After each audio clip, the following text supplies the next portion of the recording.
Hello, and welcome to the Brutal Iron Gym podcast, where our goal is to cut through the BS and deliver the brutal truth about topics related to health and happiness. Today's podcast number 1661. The topic is mindset, and the title is What to Focus on During Rehab. So I just talked with a client. We did a Zoom consultation, and they're about to go through 2 surgeries. They are going to have 6 months of rehab time. Blah. Not fun. So one of the surgeries is for non-gym related, but it's going to impact how well they can move. And then the other surgery is in relation to their triceps. They have a bone spur on the elbow joint, and it's causing some tendon damage. It's just basically just wore away at their tricep.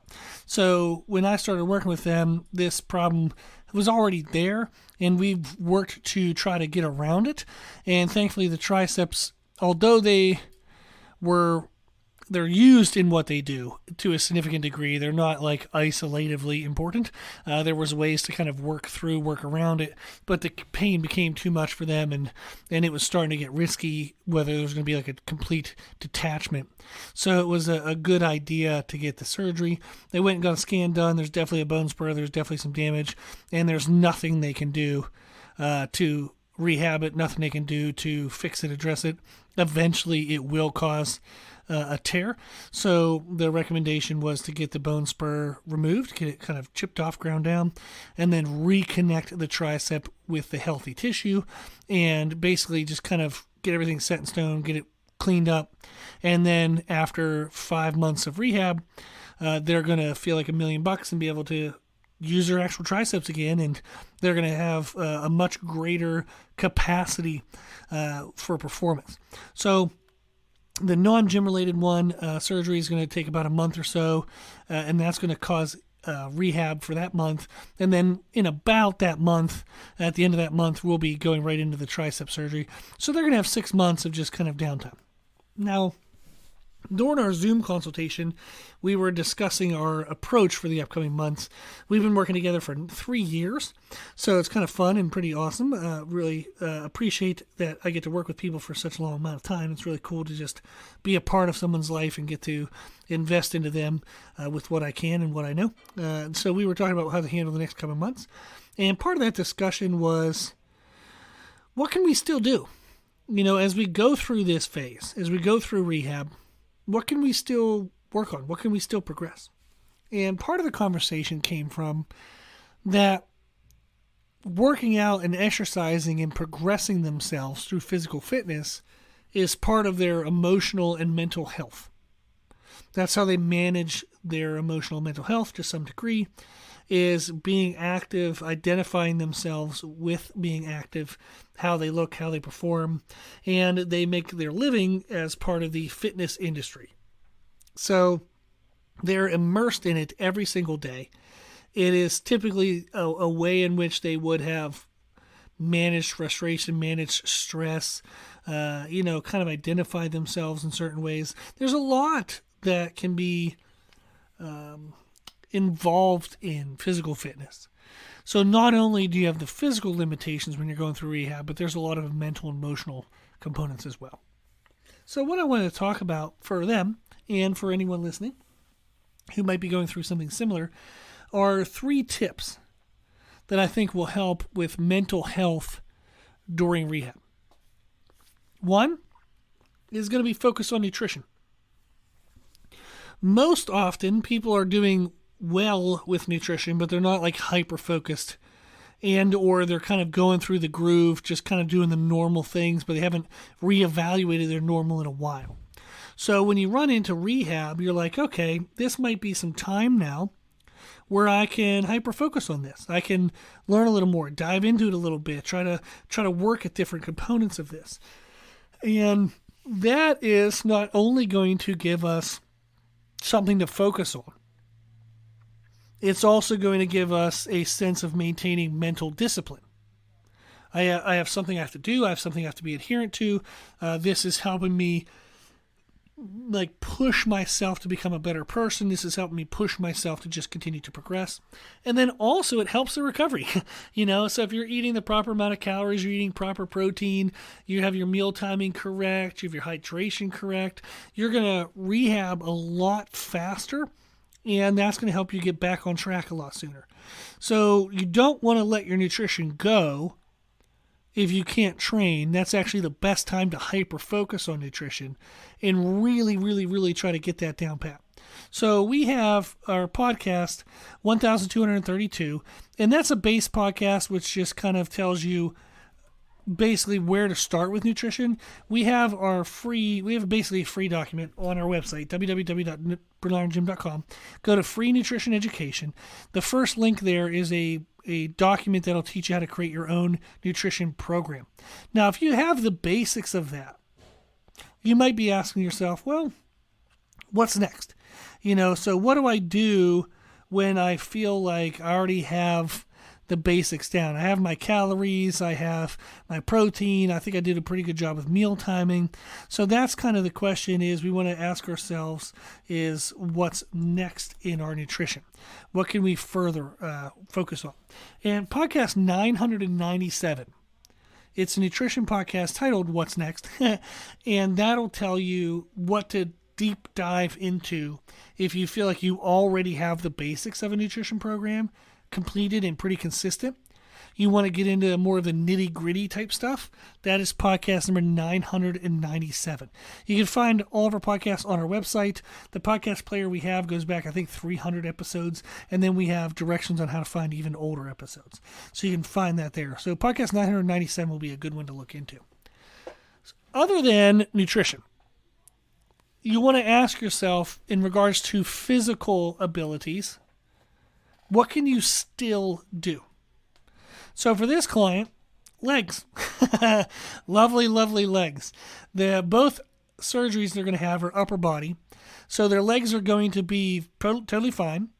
We can find movements that allow us to work on different components of the lower body that don't involve the upper body.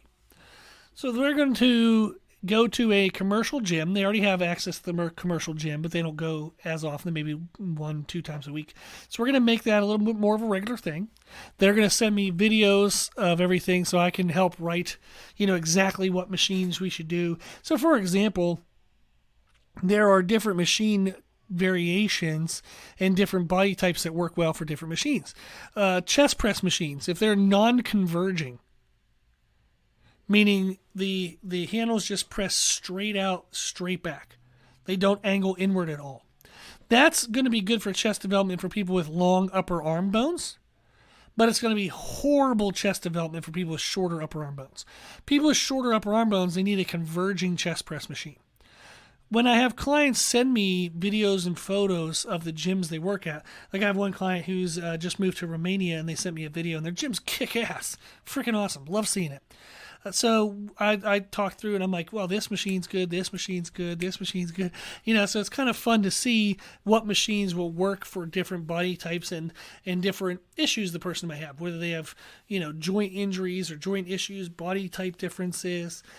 So it's helpful, very helpful to see what machines the gym has, because then you know which type of machines would work best for that client.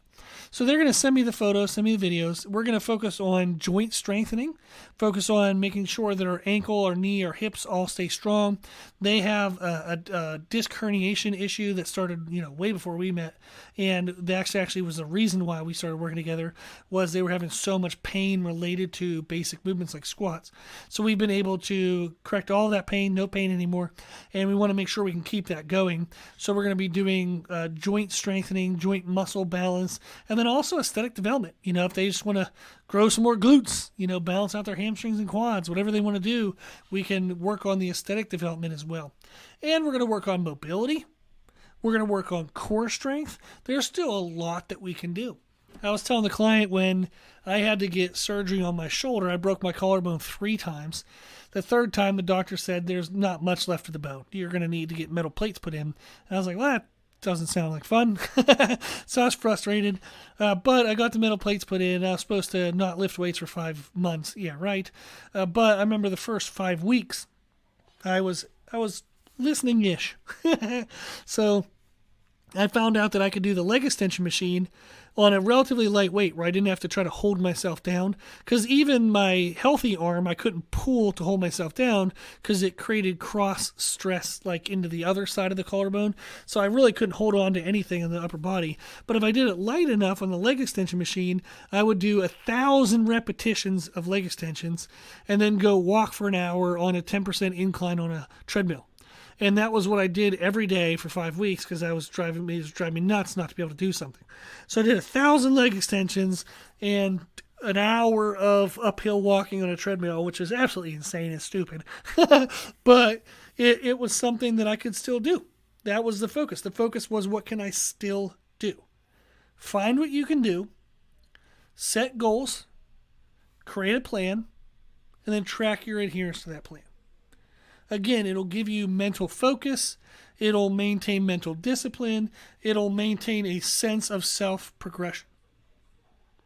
And that leads into the third tip, is often when you're going through rehab, this isn't always the case, but it's sometimes the case, is that you'll find that you're not getting the same full reward, emotionally and mentally, health-wise, from training that you used to do, and or you may have a little extra time on your hands. What do you do with it? What do you do with not feeling fully refreshed from training, mentally, emotionally, stress-wise? And then what do you do with that extra time? This is when you work on self-development. You can work on skill development. Maybe you want to learn a new language, learn sign language. My wife and I are actually learning sign language right now just for fun of it, because we're not busy enough, I guess. So we're learning sign language because we want to know it. You can learn random things. You can learn related things. If you're in the fitness industry, increase your knowledge. See if you can get an extra certification. See if you can brush up on some podcasts, some books, videos on YouTube. You can develop a side hustle. A lot of people did that back in 2020. You had a little more time on your hands, couldn't go anywhere. So I know a couple of my clients, they opened up a secondary business.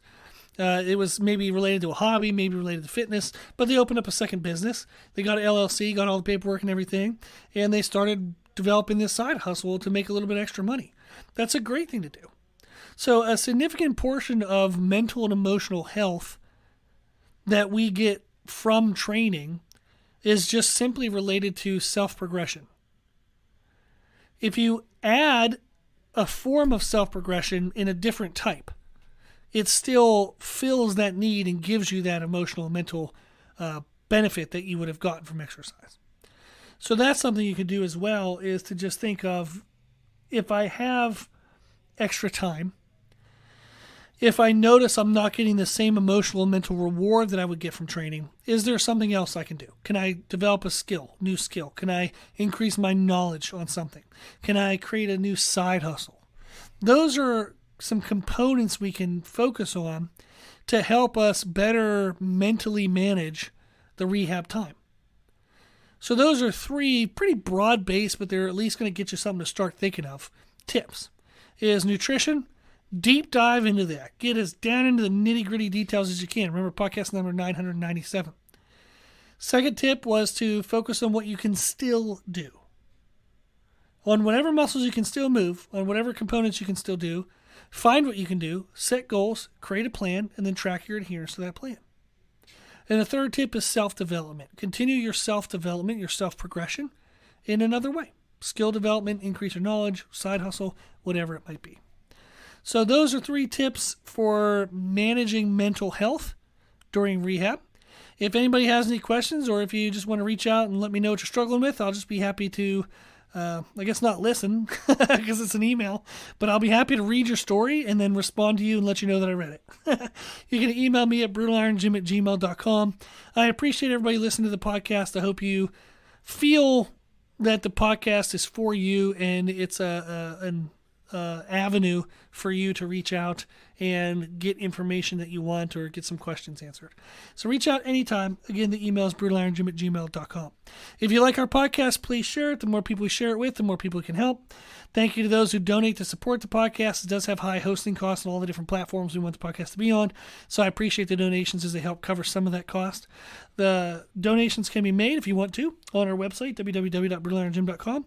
Even just $5 a month, $10 a month, whatever you can give, it adds up and it does help. So thank you to everybody who does that. If you like the information we share on our podcast, you can find more from us on our social media channels.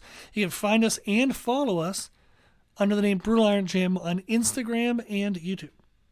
As always, I hope this was helpful, and thank you for listening.